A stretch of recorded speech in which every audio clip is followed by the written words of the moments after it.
台湾戏剧学院探秀热的时阵，举办児童歌戏营，派出学校上届优秀的学生来教国小囡仔唱歌戏。这些囡仔本地是唔知歌戏的，经过这届活动，真侪囡仔拢已经调啊，培养出未来观众，也展现着文化传承的力量。然后帮我把手指头并起来，这个叫做戒指。 江苏是范歌戏的脚步手路，囡仔嘛对咧比手画刀。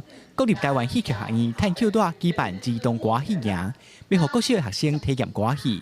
有家长讲，希望透过参加活动，互囡仔真捌歌戏，嘛学讲台语。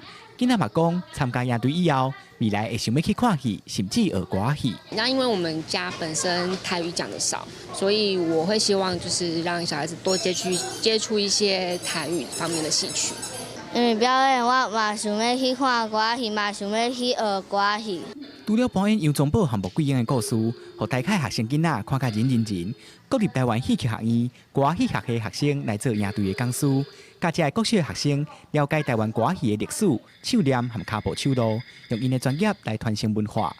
借着这届的机会，会当互因对歌戏尚无有一寡寡了解，看到知影讲哦，这是歌戏，安尼其实我就真欢喜啊。 新生代讲师担起传承歌戏的责任，因认为透过活动会当互更较侪囡仔来接触歌戏，安尼传统戏曲未来才有机会伫囡仔生活中定根生态。记者桂宗林、曾俊佑台北报道。